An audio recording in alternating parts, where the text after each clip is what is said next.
God gave us night and day so we could play and pray together. So now let's see what's headed our way as Jim gives us the weather. Well, that means it's time for our domestic church meteorologist and forecast. We haven't talked to Jim in probably over a month. I know, but we got to see you a couple weeks ago. Yeah, we did. Welcome, yes. Jim. There he is, Jim hello, Hoffman. Hello. It's been a while. It has been a while because we had our little getaway, and then we had the event over at St. Mary's where I did see you back in the broadcast booth there. And then you were away last week. And you were away, and here we are. Spring. And also you had the upgrade, right? So you have a brand new system in your studio? Yes, a brand new control board here I'm playing with. You have to stop by and see his new toys. It's beautiful. Oh, yeah. And what I love is... I was going to say, I love how he had to clean the other desk all off, so now it's free and clear of any little books, piles of paper, pencils and pens. It's just neat as a pin, and it has to stay that way. So, well, at least for now, it's clean, right? That's right. We'll see. Clean. I have to look, because the studio is still not yet complete. There are some things our engineer has to do yet, so there's still a little bit of clutter over here that I have to have moved before the big radiothon. But I was thinking about getting a bookshelf behind me and put all that stuff on a bookshelf. Oh, that would be great. It would be nice for being like a little shot. You can see the bookshelf in the background. Mm-hmm. Anyway, Jim, how have you been? It's spring. Very good. Yeah. Did you happen to get outside today? It's beautiful right now. A little windy, but really nice. Yes. Bring it on. I was out earlier this morning and had to run to the post office, but I've been working very hard indoors here. I hope we have more days like this in store. Hopefully, we'll see. But I know, Jim, you're probably going to get your little tractor ready to go. Yeah, fire up the tractor. Yeah, sure. But, I can't go out in the field at this time of year. Once the grass starts to grow, I can cut around the building here. But I can't go too far out in the field because it's like a swamp, and I'll just get stuck out there. So we've had so much rain, the wood that's saturated out there. It's a little bit of a wet zone. So, but I can certainly cut around the building. My backyard's like that too, and we have 2 dogs now. So whenever we let the dogs out, we have to. We call it when they come back in. We have to give them a puppy manicure. We have to clean their paws before they come in the house. How do you do that? You hose them down? No, we have this little pan of water that we use, and we do one paw at a time. Wow. Hey, I got to tell you, we were speaking about animals. When we were down in EWTN earlier this week, we had dinner with Father Mitch Pacwa, and he was showing us pictures of all his kills. He's a hunter, Serious hunter. I mean, serious hunter, like bow and arrow, rifle, knives. Mm-hmm. He stabbed a pig. Wow. I mean, there's another side to that there's gentleman. There's a whole other side to Father Mitch. But the shocking thing was that he had 2 cats. And he had 2 cats. I said those cats must sleep with one eye open because Absolutely. He had all these. But he's an outdoorsman. He's an outdoorsman. So anyway, nice. I bet you that was an exciting trip. We had a good time. We had a lovely time. It's always. Have you been down to EWTN at all, Jim? No, I have not. You should make a pilgrimage. It's beautiful. It's a lovely, lovely, lovely, lovely pilgrimage place. Holy place, holy ground, holy ground. Oh yeah. So I know today it's like 80 degrees out. Maybe not quite that hot. Not quite. You know what? It feels that way, right? It feels like it's 80 degrees. Yeah. But actually in Ewing right now, it's 70.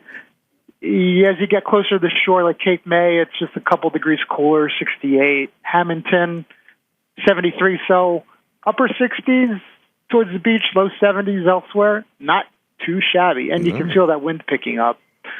So we're going to continue with that wind. It's coming out of the northwest, 5 to 15 miles an hour, with gusts as high as 30. So that's tonight. It's going to be mostly clear, low around 38. And then tomorrow, we're going to have increasing clouds, high temperature of 55 degrees. And then those increasing clouds are going to lead to a slight chance of showers Saturday night, low around 36. And Sunday, sunny with a high near 50. Beautiful day on Sunday, so good day to get out. And then Sunday night, clear. We're going to dip down into the upper 20s, maybe about 28 degrees in most areas. And then first day of the work week, sunny on Monday with a high near 47. And just taking a sneak peek into next week, it looks like we're going to have highs upper 50s, and then later in the week, low 60s for highs. And the lows are going to be in the upper 30s to low 40s and slight warm up as we get towards the end of the week. So not looking too bad. Occasional chance of showers on Tuesday and maybe on Friday, but otherwise looking nice. And it's that time of year where we're hopefully putting what we had of winter this year in the rearview mirror, and we're looking forward to a nice spring. Yes. So what is your prediction? Any snow at all between now and the end of the season? I don't think so. Yeah, I think I'm looking for a big storm in July. Maybe. Wouldn't that be late? The way things are going, I wouldn't be surprised. They're just the way things are crazy. Things are off topsy turvy here. But have we had any? As we move into March, it doesn't look like that we're going to have any chance of. Maybe actually on Tuesday we might have before we get some rain in on Tuesday. Could have a little bit of snow mixed in, but we're not looking at any big major storms coming up. I think we're done with that. Yeah. Well, we've really had no measurable snow that I can think of this year. Not that I can remember, huh? We did have a little bit, I think, was it late November, December? Oh, last year. But last year. Right. But this year, you're right. This year, really nothing. I call it the perpetual fall. I like it. Fall all winter. I like it. I'll take it. Yeah. All right, Mr. Hoppman, we appreciate all you do. First, it's good to be talking with you again, and we'll look forward to speaking with you next week. All right. Take care. God bless. Have a great weekend. God bless you. You too. God gave us night and day so we could play and pray together. So now let's see what's heading our way as Jim gives us the weather. They're heroic and virtuous, living in sanctity. But guess what? When on earth they were just like you and me, and now they're the saint of the day. Saint of the day. Oh, yeah. All right, time to play Saint of the Day. The rules are these. Cheryl will give some facts about today's Saint of the Day. And it's not the liturgical Saint of the Day. It's the saint that we have chosen to be our particular Saint of the Day on this program. And listen carefully, friends, as she gives the clues, because when she says this is the last clue, then if you think you know who it is, you can call 609-493-TALK. That's 609-493-8255. But don't call until Cheryl says this is the last clue. She'll give the clues and listen carefully. And then when she says this is the last clue, if you think you know who it is, you can call us at 609-493-8255. That's 609-493-8255. Now let's play Saint of the Day. Today's saint was born at Montepulciano in Tuscany on October 4th, 1542, the feast of the Poverello of Assisi, toward whom he always cherished a special devotion. The son of noble parents, in 1560, today's saint entered the Society of Jesus. He easily ranks among its greatest men, illustrious for learning as well as for piety, humility, and simplicity of heart.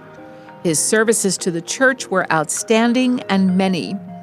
He occupied the chair of controversial theology in Rome. He defended the Holy See against anti-clericals. He wrote books against the prevailing heresies of the day. His catechism, translated into many languages, spread the knowledge of Christian doctrine to all parts of the world. He was the counselor of popes and spiritual director of St. Aloysius Gonzaga.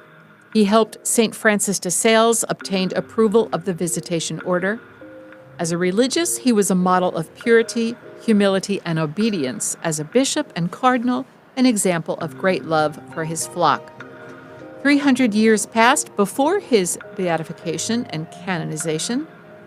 Long ago, Bishop Heffley pointed to the reason when he wrote, "Today's saint deserves the highest degree of respect from Catholics, even though he has not been canonized. Those who labored to besmirch him have only erected a monument of shame for themselves." Finally, in 1923, he was beatified. Canonization followed in 1930. And on September 17, 1931, Pope Pius XI declared him a doctor of the Church. And now the last clue. 609-493-8255. He is the patron saint of all things that start with C, as in canon lawyers, canonists, catechists, catechumens, and the Archdiocese of Cincinnati, Ohio. Now, Diocese of Trenton listeners, your co-cathedral bears his name. 609-493-8255. Give us a call if you think you know who today's saint is. And you should, especially those friends listening in Freehold. 609-493-8255 is the number to call to play and win Saint of the Day. Who is today's saint? They could be outside enjoying this beautiful weather. Yeah, they could. You could be. I'm surprised. Come on, guys. You know who it is. 609. There, we're getting somebody here. Here we go. All righty. Hello there. You're on the air. What's your name and where are you calling from? I thought I'd help you out. Yes. Robert Bellarmine? Of course. Well, yes. All right.